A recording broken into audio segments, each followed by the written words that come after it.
Okay, so I'm very happy to introduce, oh yes, you have to do the microphone stuff. Okay, so our next speaker is Lucy Mason from King's College London. She will talk about quantum versus classical emergence in the information framework. And Lucy, the floor is yours. Thank you. Thanks for organising this as well. It's really great to be able to present. And I'm hoping to get a lot of feedback from people. This is sort of quite an open-ended. I think the physics I'm talking about is still in development, or they're still sort of coming up with new things. And also in context of the reconstructions, I have some kind of open questions that I think will be really interesting to think about.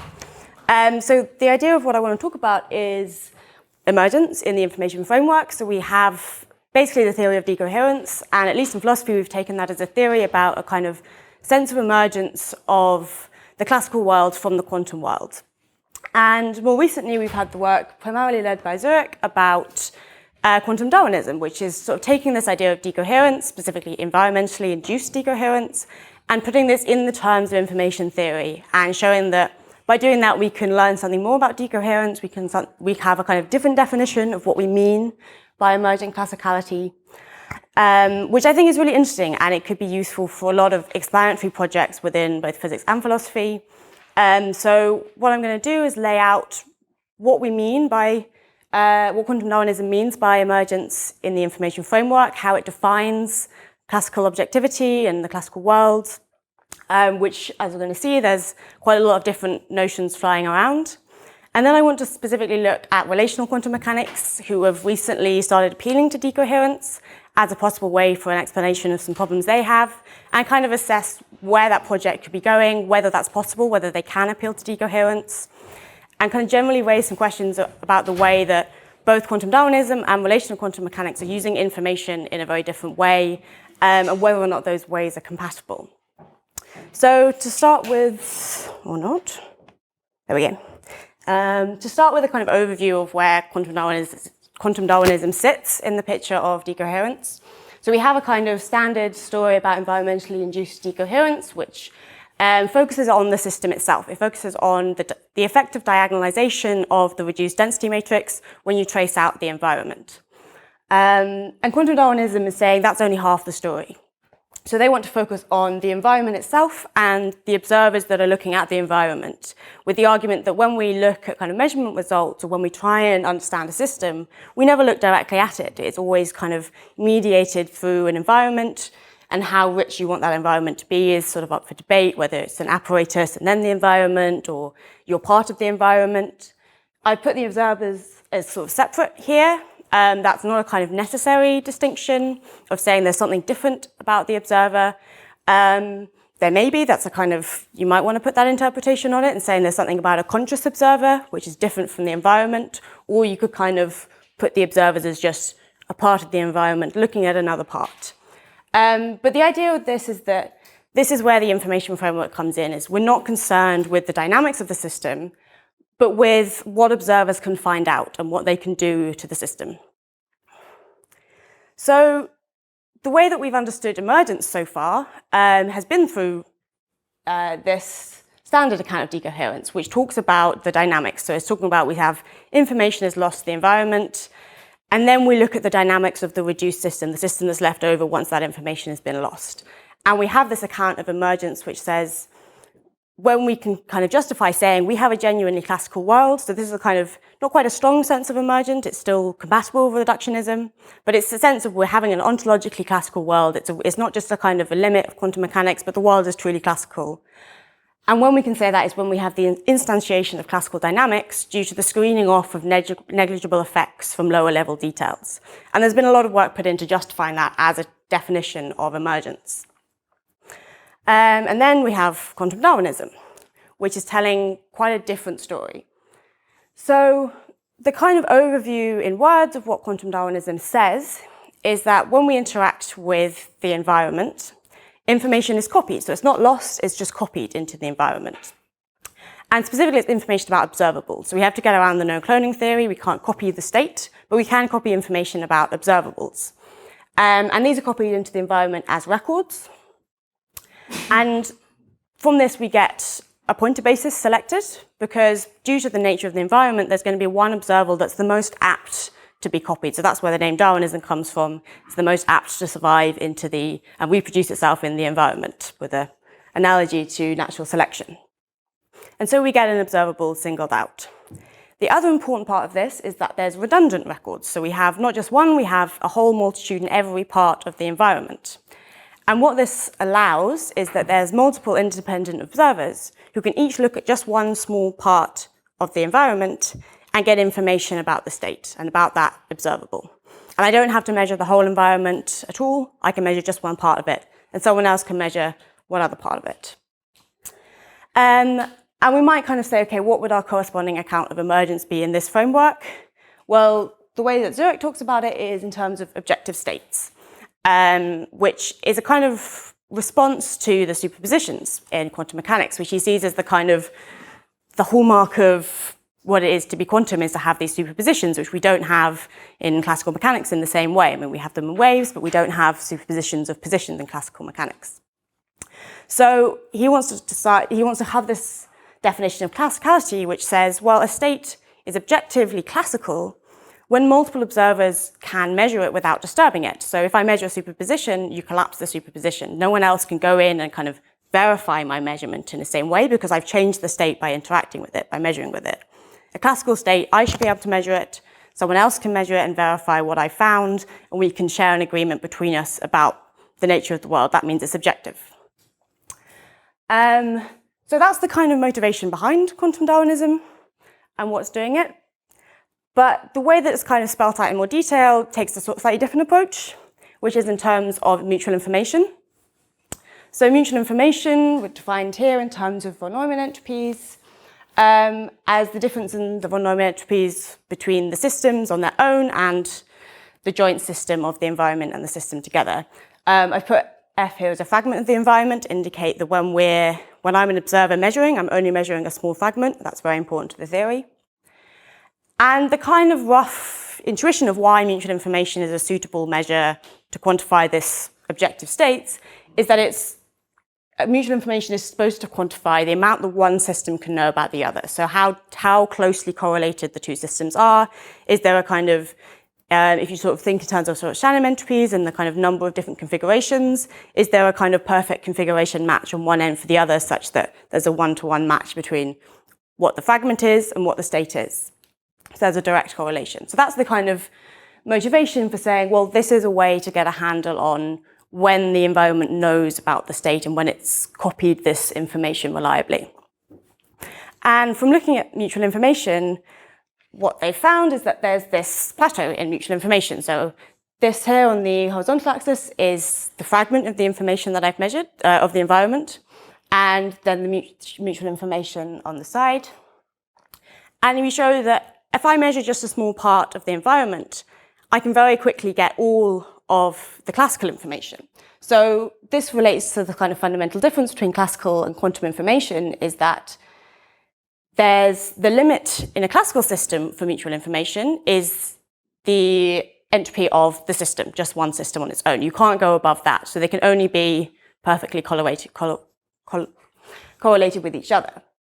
But in quantum information, knowledge about the whole can be greater than knowledge about the parts. So you can get up to 2 times the entropy of the system as your limit for mutual information. Because there's information contained within the whole that's not just a product of its parts.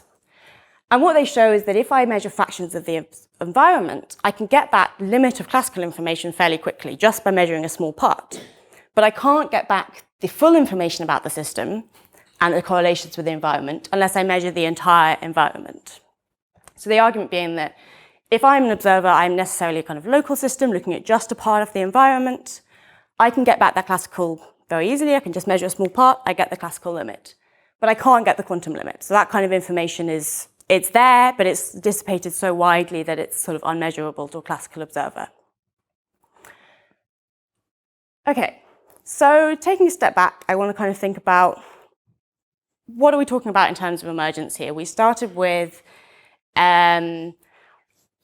this objective states definition, which we're aiming for. And the focus of this is really on multiple independent observers being able to come to an agreement and determining the state without perturbing it.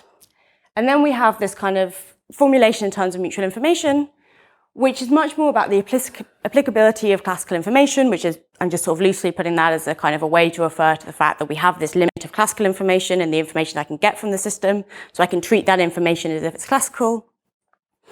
And it's not entirely clear that those two are the same thing.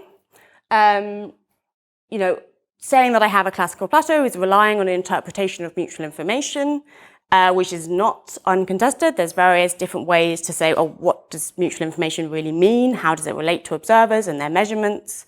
What is clear is it measures a kind of a correlation. But how does that relate to observers? So this sort of mutual information stuff is sort of assumed to be a good representation for objective states. And it's not entirely clear that it is. So some recent, well, not very recent, 2015, sort of recent, has started to kind of look a little bit at that and try and say, how can we unpack this first standard of emergence a bit more clearly? It's, you know, it has a lot of, you know, we say that without perturbing it, what do we mean by without perturbing it? We say multiple observers can determine the state. What are they determining? What's our standard for when they have determined it?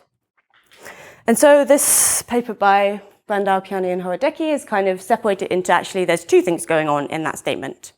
The first is the objectivity of observables. So all observers find information about the same observable when they're looking at the environment. So I can measure, if I measure one part of the environment and you measure another, we're both going to get information about the pointer basis, basically. We're not going to be able to, you know, I might try and measure on a different basis, but I'm not really going to get much out. So that's basically this sense of a selection of a basis to getting a pointer observable. We're all finding out about the same set of classical information. And then there's the objectivity of outcomes. So all observers agreeing on the information. So if I make a measurement and you make a measurement and we compare our results, we should get the same thing. Otherwise, the state is not objective. If we have different results, then neither of us can say what the state is. And that would be a failure of classicality. So one way that we could think about this is in terms of intersubjectivity, which is a big issue in various areas of philosophy and physics, is this idea of how do observers relate their results to each other. And one of the kind of key things of this would be objectivity of outcomes. It's not necessarily all there is to intersubjectivity, as we may be discussing a bit in a minute.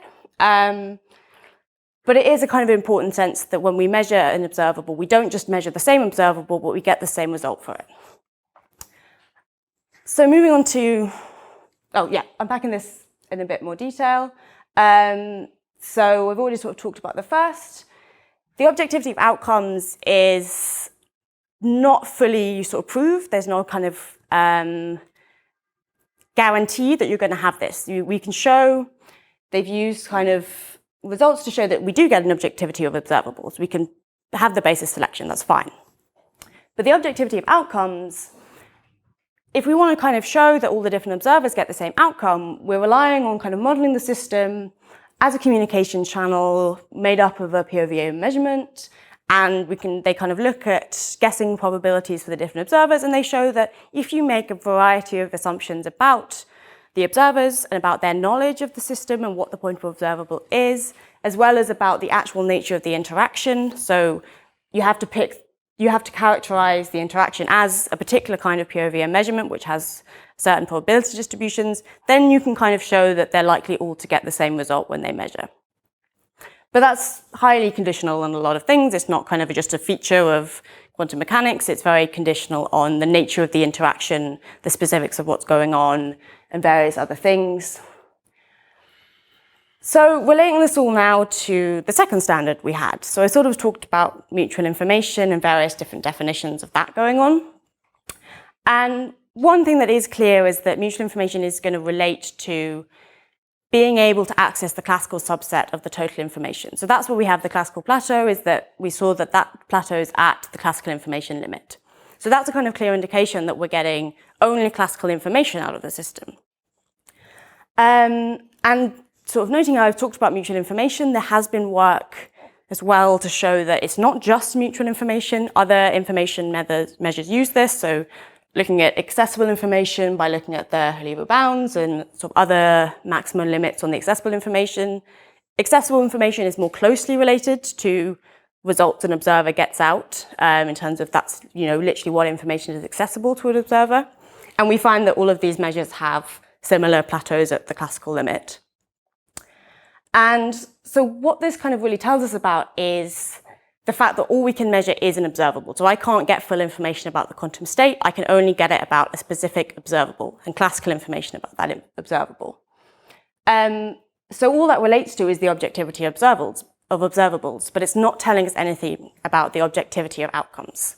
So these two standards of emergence are different. I mean, we can split it into three now almost, in that we have objectivity of observables, which we can quantify through information methods. And then there's the objectivity of outcomes, where there's some initial results in trying to show that, which use much more along the lines of measurement outcomes in pure VM measurements, rather than information theoretic quantification of information. So kind of taking a step back and thinking more generally, I want to sort of think that there's a lot of different ideas about what information is that are floating around here. So we started with information theoretic measures, and then we've moved on to kind of measurement outcomes and pure VM measurements and kind of probability distributions, which are related, but they are talking about information in a different way. We've also kind of left behind the initial formulation of quantum Darwinism, which was in terms of records. So we've kind of the intuition is that, oh, a record is just the information you've copied into the environment. But records are often also used in a much richer sense than that. And it's not just a kind of correlation between the environment and the system. We use records when we're talking about, when we're trying to model conscious observers in systems. So we have that as a very common feature of if we want to include an observer in a quantum system, we say, well, what does it take to be an observer? You have a kind of recording mechanism which makes records of information about the past and uses that to make predictions or things like that. That's a kind of standard way to think about observers. And it's not clear how many of those ideas, when we talk about records in quantum Darwinism, if we're saying what a record is this kind of correlation that's captured by information theoretic measures, is that a full record in the sense that we mean it when we're talking about observers? Or is that a kind of, are those two, do we need to unpack the idea of what a record is into kind of multiple components, only one of which is this correlation sense? And all of that is kind of leading towards the subjective information or knowledge that an observer has. So the idea that I'm seeing behind quantum Darwinism is saying, well, one of the kind of key features we have that we can define as classical is the way that we experience the world.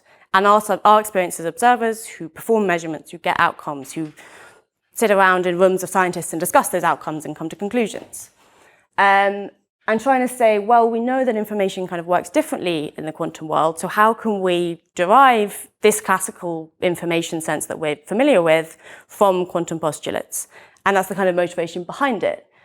But subjective information or knowledge is much more complicated than kind of information theoretic measures. So there's work by people like Chris Timpson who want to say that information theoretic measures such as mutual information or Shannon entropy do not quantify subjective information of the observer.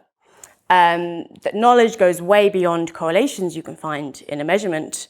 There may be a correlation, and that's what we use to gain knowledge from a measurement, but that's not what knowledge is. Knowledge goes beyond that. And so when we say that information theoretic measures quantify information, they quantify facts about the way that the worlds are correlated. They don't tell you anything about the subjective observer and the amount of knowledge that the subjective observer has about that system.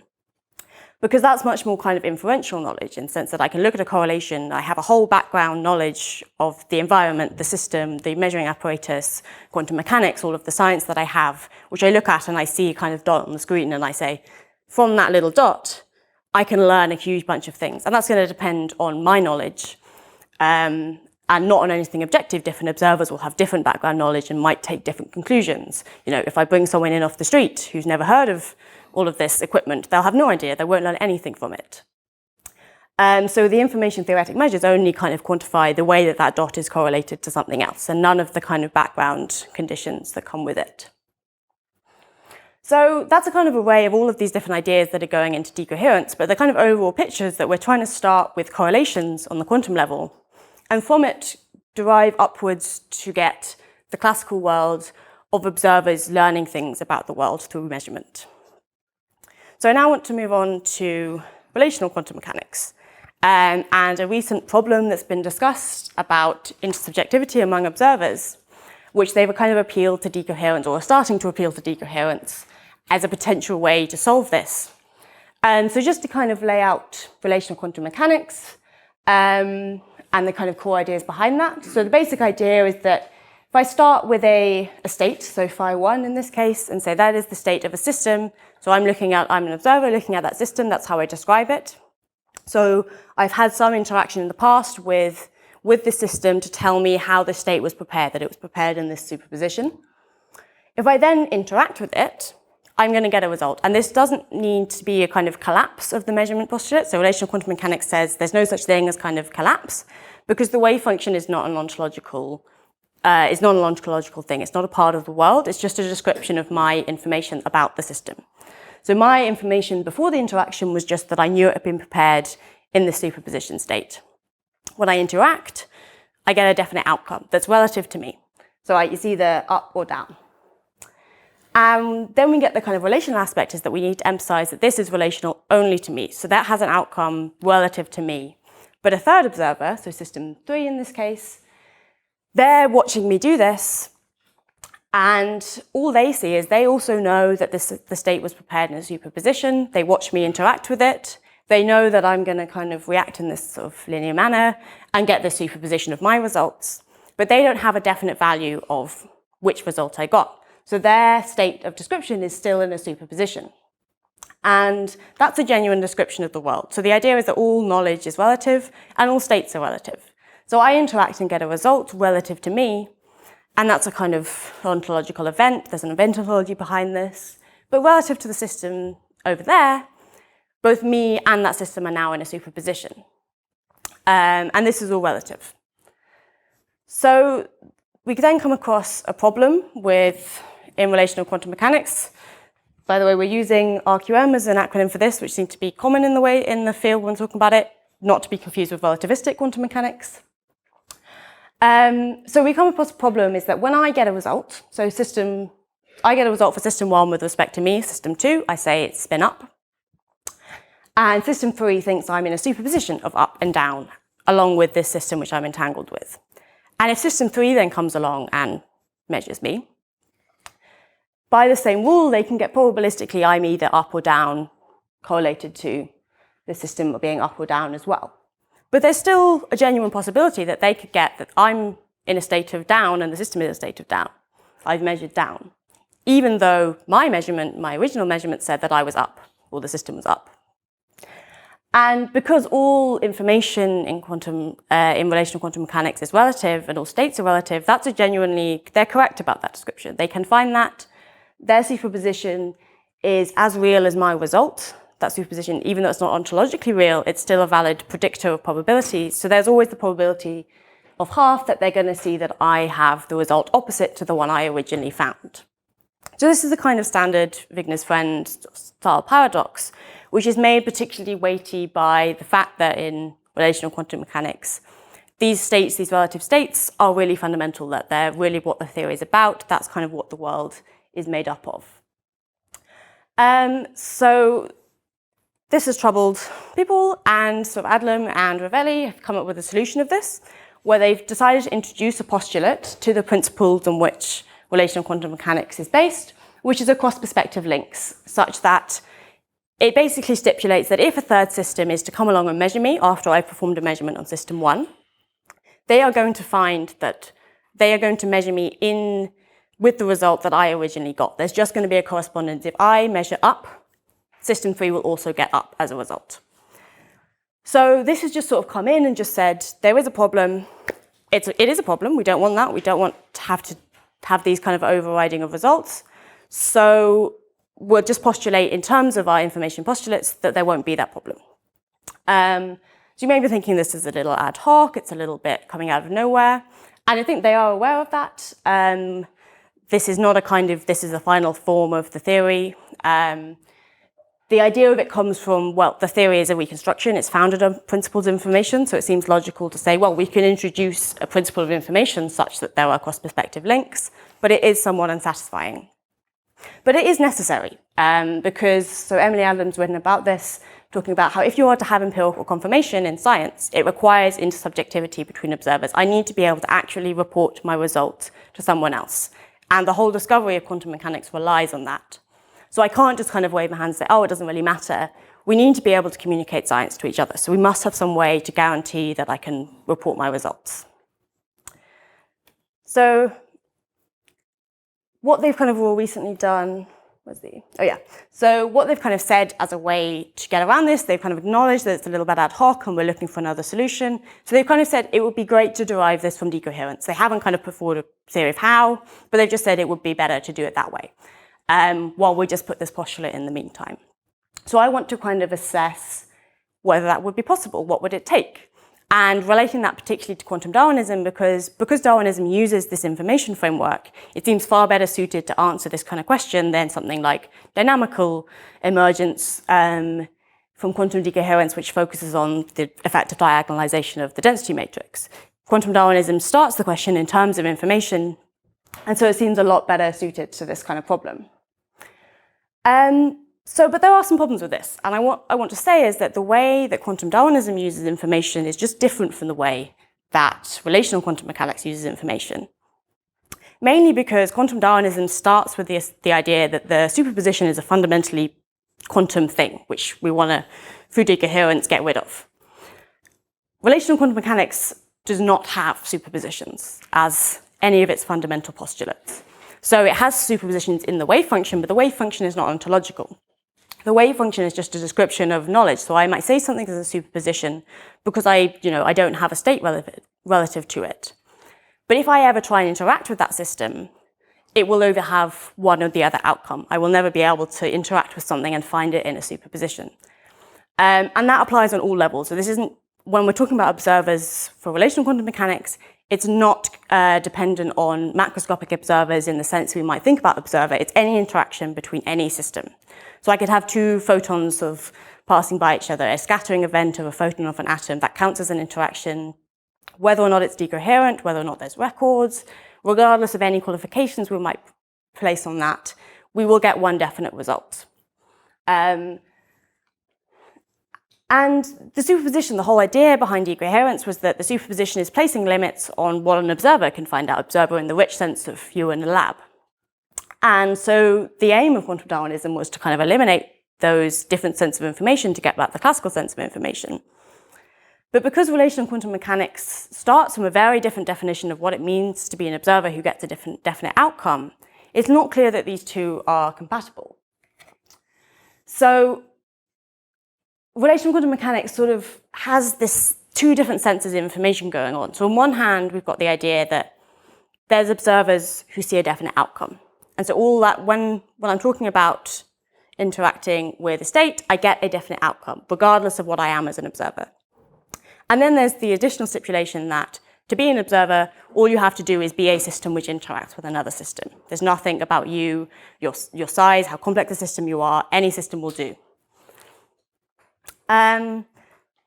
So you've got both this sort of correlation sense of information, but also this much more rich subjective notion of information that corresponds with me having a definite outcome.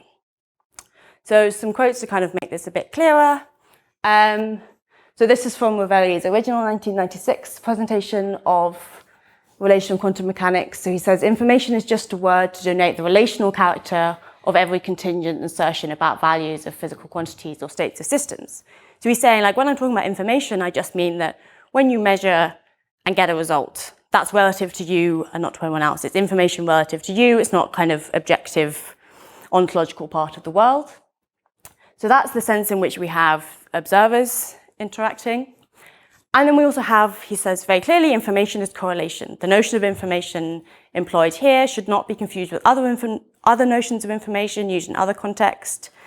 I will use a notion of information that does not require distinction between human and non-human observers, systems that understand meaning or do not, very complicated or simple systems.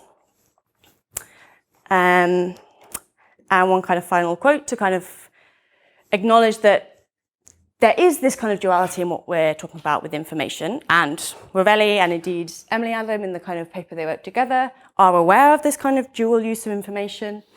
The notion of information I use has a double valence.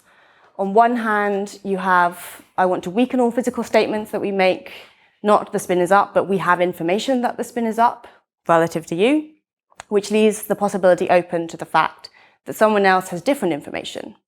Thus, information indicates the usual ascription of values to quantities that founds physics, but emphasize the relational aspect.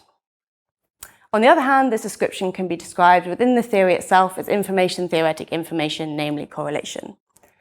And the whole kind of idea of the theory is to build it around this, that any correlation corresponds to a definite value. So the point of quantum Darwinism and quantum decoherence was to start with something like correlation between systems, the correlation formed when you interact a system with the environment, and explain how that kind of effect amplifies up to get the subjective information of an observer who's looking at the environment and trying to determine that state. And it does a lot of work to kind of precisely determine what exactly we mean by information at all these different levels, how we transition from correlation to kind of redundant correlations, which allow us to quantify things in terms of mutual information, how that leads to measurement outcomes for both observables and for the information about the observable. And there's still kind of unclarity in that. I've only kind of summarized a small portion of the work. There's some other information theoretic tools which are also used in this. And it's sort of stopped a little bit short of going on to kind of the subjective information of an observer, which we might talk about for a conscious observer. But the idea of it using records is maybe a hint towards that being the aim, is that we are trying to talk about the information an observer would have. And it's really carefully trying to show how all of these build up. Relational quantum mechanics has started with those two notions of information, correlation and subjective information, and used them as core postulates for which to derive this reconstruction of quantum mechanics. They're not kind of one of the information principles, but they're the kind of preceding discussion which leads to the picking those axioms out. And certainly in terms of an interpretation, the interpretation of relational quantum mechanics, where all of the states are relative, the ontology of the theory is just about interactions, all of this is built on this dual nature of information. So it's a really integral part of the theory. But it's unclear that relational quantum mechanics can then rely on quantum Darwinism or something like that to explain things within the framework of relational quantum mechanics, when what quantum Darwinism is trying to do is to relate those two very concepts of information and explain how one emerges from the other. Because relational quantum mechanics has both of them all the way down to the most microscopic system. So this kind of raises a kind of question about what relational quantum mechanics is doing. So is it trying to, if it's relying on decoherence, we should be learning from decoherence what decoherence is telling us about information. But we're also trying to use those postulates as kind of key foundations of the theory. So we have a kind of general question about whether or not that's possible. And I think this is kind of more generally a question for reconstructions. So I focused on relational quantum mechanics, but I think this applies generally to reconstructions when we're talking about emergence and decoherence, this kind of emergence of classicality and classical information. We tend to mean that in quite a strong ontological sense. At least when philosophers are interpreting decoherence, we're talking about a classical world emerging. We may be able to reduce it and derive it, but there's a sense in which the classical world comes out from quantum mechanics, and these are two different levels of reality. The reconstruction projects and RQM are starting from a supposition about observers, which is a kind of fundamental. Observers are the way we understand quantum mechanics as a theory. It's not a theory about the very microscopic constituents of the world. It's a theory about observations and what observers can find out about probabilities. And this is a kind of common feature that I'm getting across all reconstructions. And I'm not sure how to kind of square that with an account of emergence, which talks about quantum mechanics as a kind of basic, describing the fundamentals of the world with classical mechanics emerging from it. Whether or not the way we talk about emergence is at all relevant to the reconstruction project, or whether we need to kind of either let go of the idea of emergence, say that, well, quantum mechanics just isn't the theory which is the base level description, it's just part of classical mechanics, it's just talking about small things, and maybe we kind of skip quantum mechanics and do emergence and reduction by skipping straight to quantum field theory or something, quantum gravity and those theories, and quantum mechanics is just a kind of operational theory which we use, and it's just a different sort of thing. Or if we want to kind of try and push emergence and kind of try and incorporate things like decoherence and the emergence described by decoherence into reconstructions, which seems to be what relational quantum mechanics wants to do by using decoherence to solve some of these problems. And it kind of acknowledges, yes, it would only solve them on the macroscopic scale in decoherent systems, but it's okay with that. The motivations for wanting to solve it about empirical confirmation, those only apply at larger scales. We don't need to have empirical confirmation between qubits or something like that. So there's kind of a dichotomy here of which direction we want to go in terms of emergence. And I think it rests on this question about how we define information, what we think about in terms of observers, how we try and make observers physical, describe them as physical systems, or whether we kind of leave that untouched by the theory. Okay, so that's the kind of main question I wanted to put to everyone. I would love to hear everyone's thoughts if they have thoughts about that question or more generally about things. Thank you.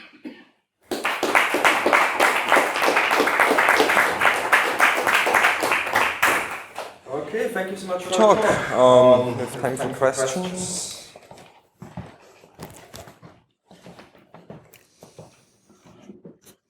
Have you considered the irreversibility of the records in the case of no interaction measurements?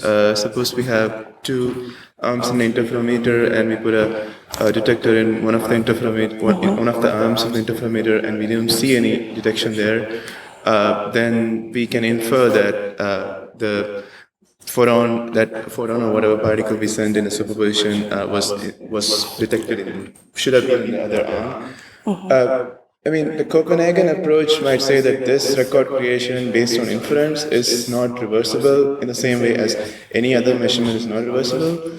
But decoherence-based modeling of measurements typically claims that it is reversible, but it's just not practical to reverse completed measurements. But here we have a situation where apparently there's no interaction. So shouldn't it be possible to reverse this record creation quite simply? I think that's interesting. And are you talking about in terms of decoherence or relational quantum mechanics?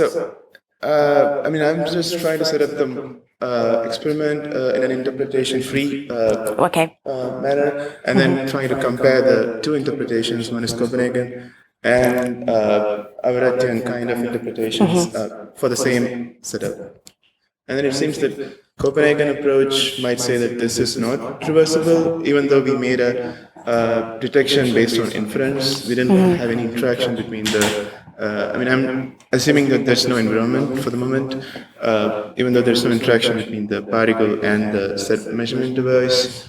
Shouldn't it be reversible in the Emergence picture? And then, are there any experiments you're aware of where there has been done? It's not a kind of situation I've thought about, so it's not something I'd be able to say anything definite about what's been done on it. I think it's interesting in terms of what we think of as kind of reversible, irreversible. So quantum decoherence, if we think about it in terms of record, then record creation would be irreversible in the sense that decoherence is. But I think one of the things that Zurich and other people writing on quantum Darwinism want to stress is that the irreversibility of it is local in the sense that my local information is irreversible, but if I take the whole state of the system and try and reverse it, because all the information, as we saw kind of in the graph, there's the classical plateau, but then at the end, if you measure the whole environment, you get back all of the quantum information. So if you measured the whole environment, everything that it kind of interacted with, then it should still be reversible, as far as I can see, under any interpretation. But if I consider the local information of if I've made a record, even if it's a record by inference, I think that would count. I'm not quite sure about that, but I think it would. Then I'd say that would be irreversible in the sense of that it would have decoherence or something like that. But again, I'm not that familiar with the so sense of physics talking about. Related question is, so in the record creation event, in the Copenhagen approach, the records, if we give a description of the records, And then if we list those descriptions as a sequence of statements, and those statements are typically Boolean statements. They are either true or false kind of statements. But in the case of record creation by entanglement, so there we don't have such a Boolean description, right? Not really. So yeah, so this is kind of one of the queries I had about the way that they use records in this theory. So they say, so the writes about this, he said, oh, multiple records are created in the environment and then we can do all these things with them, observers can see them. By a record, we do tend to mean something more than there's a correlation between these two systems. So I think what I was trying to think about was that the way he's using mutual information as a kind of one-to-one correlation is part of what a record is to have a correlation to the thing it's recording, which is not the same as a record in terms of I've made a measurement and then I've logged the result in something else. It's a kind of much more direct record in that literally if, say, a dot appears in the screen, that dot is correlated to something. If I then recorded that dot, I could then write down that there was a dot in this position. That would be a kind of separate record. And he's talking about the first kind of record, which I think has less connotations about the kind of the way that we think about how to record information and is much more general. But I think it is an interesting question, the fact that he uses records in this sense without really exploring what a record means.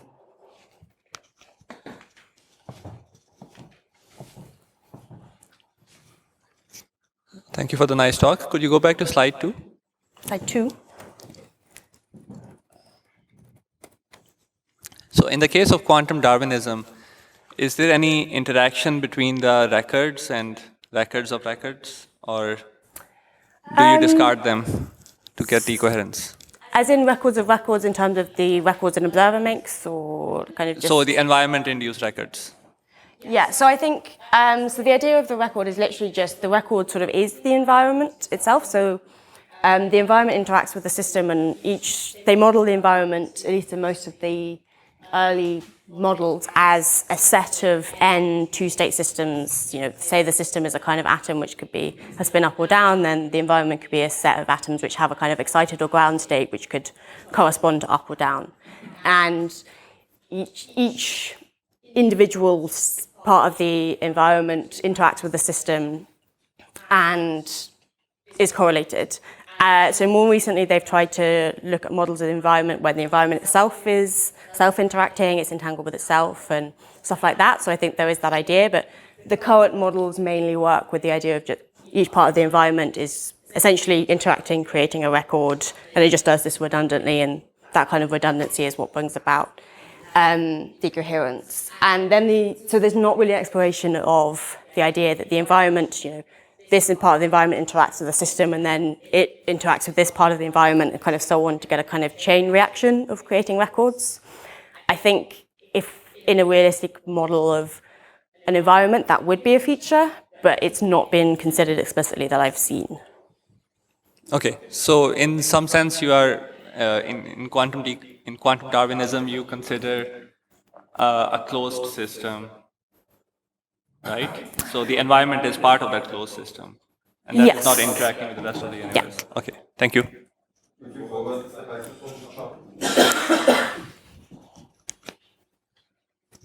Thank you. That was a really nice talk, and I found it useful. I kind of just want to know your opinion on something that's kind of like a broad statement based on what you said, like the difficulties for RQM to use decoherence to explain this fundamental part of their theory. In general, if you want to try to leverage decoherence to explain some fundamental aspect, do you think that inclines necessarily one towards a more ontic view of the states, or is that just more natural? I mean, I guess barring some nuanced answer to the questions you've raised for RQM. Yeah, I think that's interesting in terms of, the kind of supposition behind decoherence is to determine the state, which implies that the state is there to be determined, and that's the kind of idea of objective states. So I think, yes, you may be right in that if you're going to accept decoherence, then the idea of a state that you can determine is pretty central. And I would struggle to see how there will be a lot of kind of more information-based or kind of non-ontic about the wave function, which might struggle with that a little bit. I think in terms of relational quantum mechanics, it could still appeal to it in the sense that I have knowledge of the state, I know it's in a superposition, and I still have the wave function in relational quantum mechanics. It's just a kind of a way of encoding the information I have about another system. So relative to me, I know all of these facts about this system, so it's in this state. And so I might want to say that, well, I know it's in this state, but I know that my information is incomplete because it's been through interactions, and I could interact with it and learn more. That's one of the principles of relational quantum mechanics, that one of the axioms.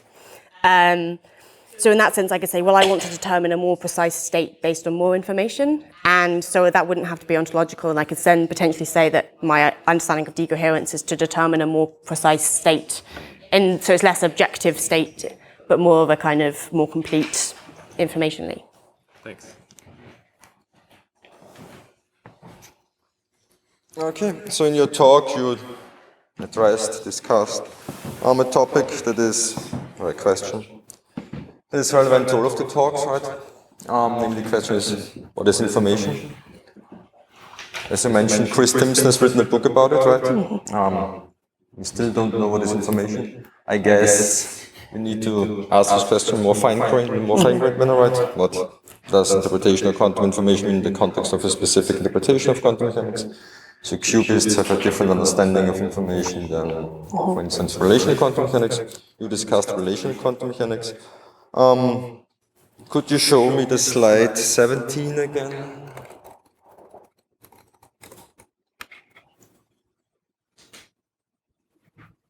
Okay, so Goyal says, this very nice 1996 paper, it says, for the moment, information is just a word to denote the relational character of every contingent assertion about values of physical quantities or states of the system.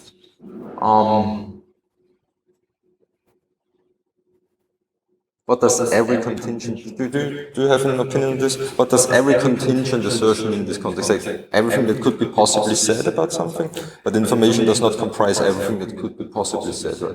I guess it's just a prime or whatever. So I think he means contingent in the kind of relational sense, so the idea that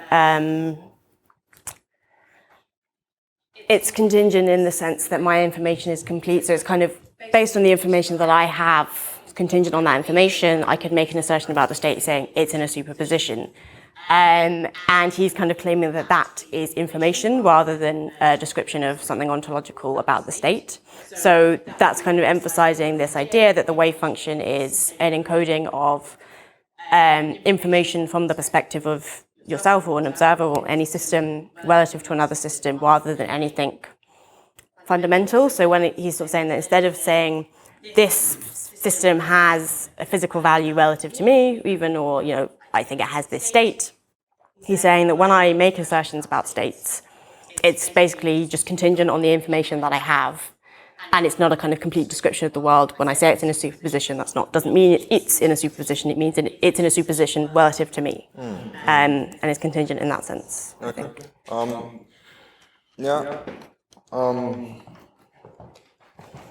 Okay. So Philipp, your reconstruction of quantum mechanics, right, makes heavy use of the notion of information in this Rovelli sense. So do you have an opinion on how to understand the notion of information, or like a definition of information, or what it means to talk about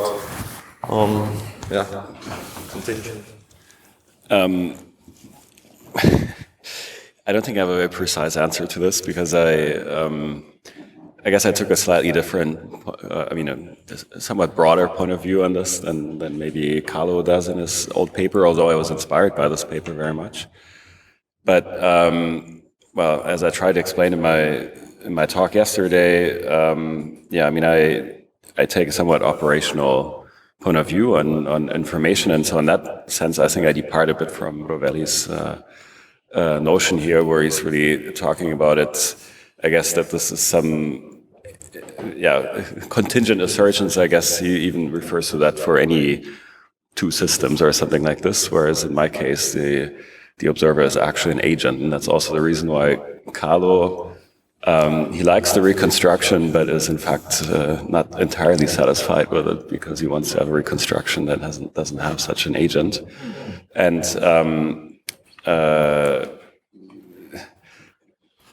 I guess, as you see, I struggle a little bit to answer that question very precisely. I don't think for the reconstruction it's really important what exactly that interpretation is. And it's just that, in my case, the agent has a notion of probabilities. They represent everything they can say about the systems they interrogate. In that sense, they encode all the information that the observer has about the systems. There's some kind of prior information. It's a catalog of knowledge. But, how very precisely we find that information, for instance, in terms of Bayesian sense or something like this, doesn't turn out to be that relevant. And that's, so I think it's more broadly applicable than a very precise definition of information.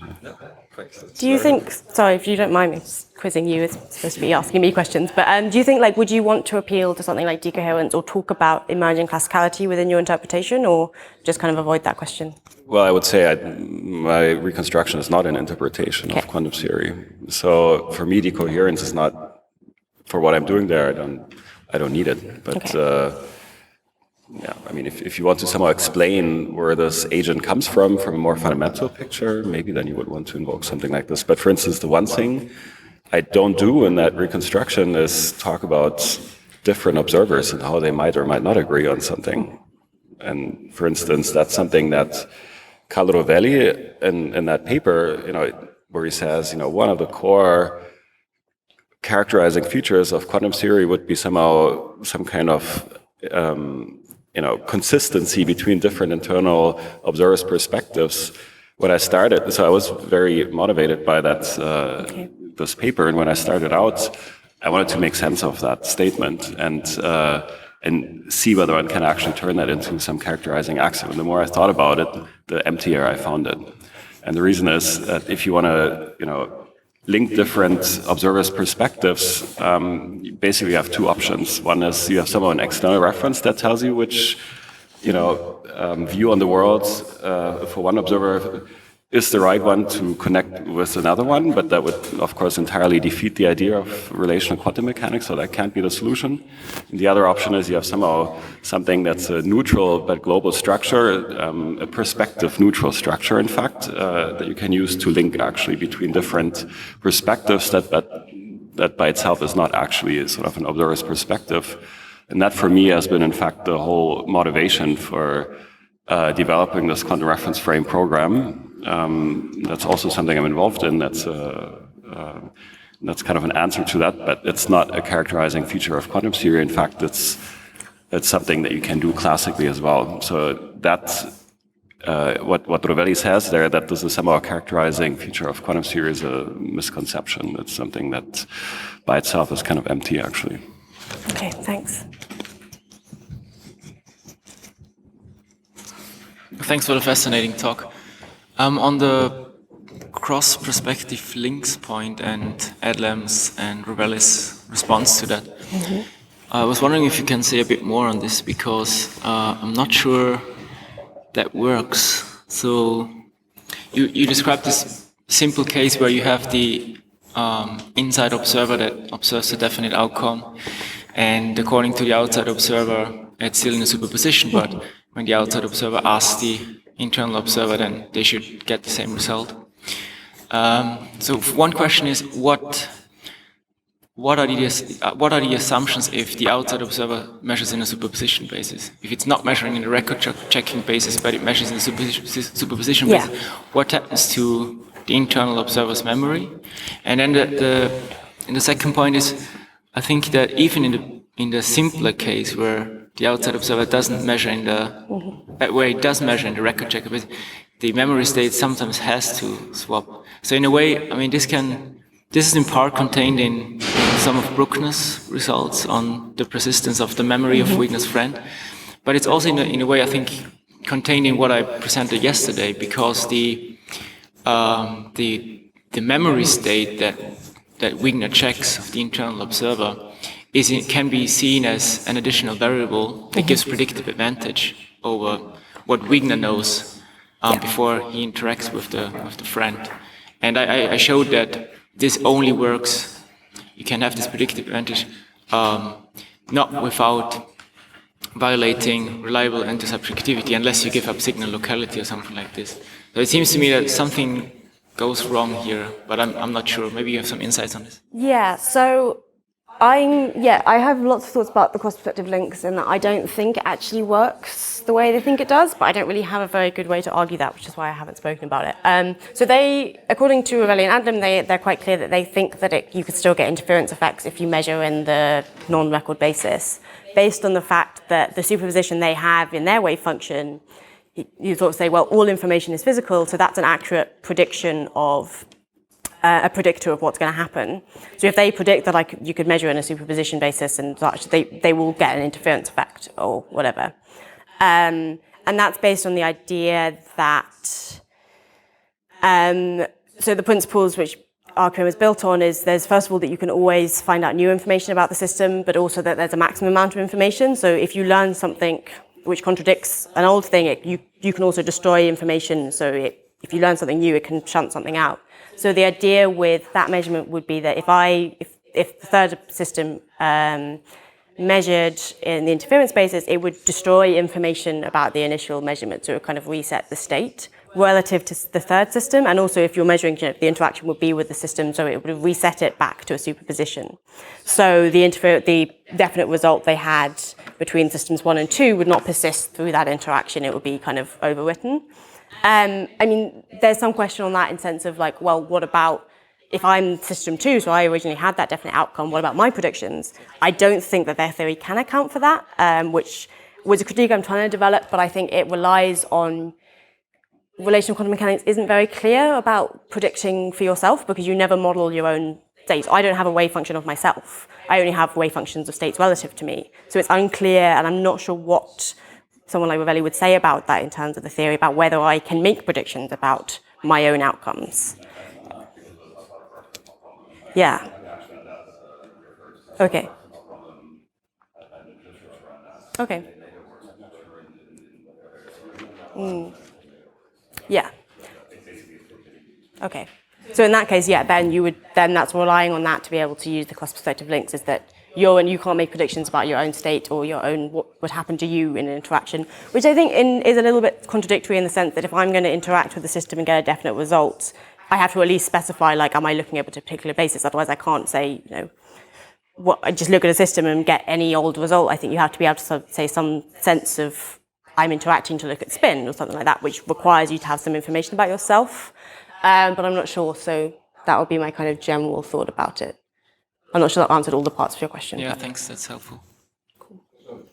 Can I ask you a question? Yeah. Okay, thank you. I'm still struggling about the two definitions or two descriptions of information. Do you think the first have to do with before the interaction takes place and the second is about the actual interaction that takes place?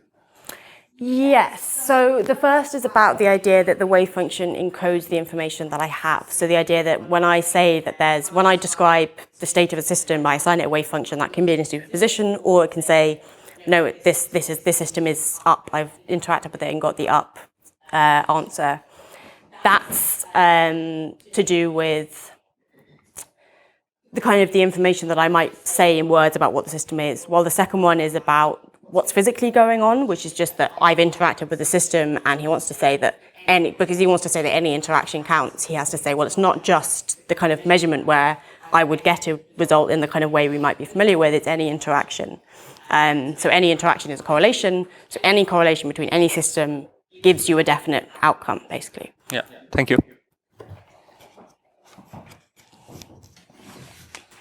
Okay, wonderful. So let's thank again Lucy for her great talk.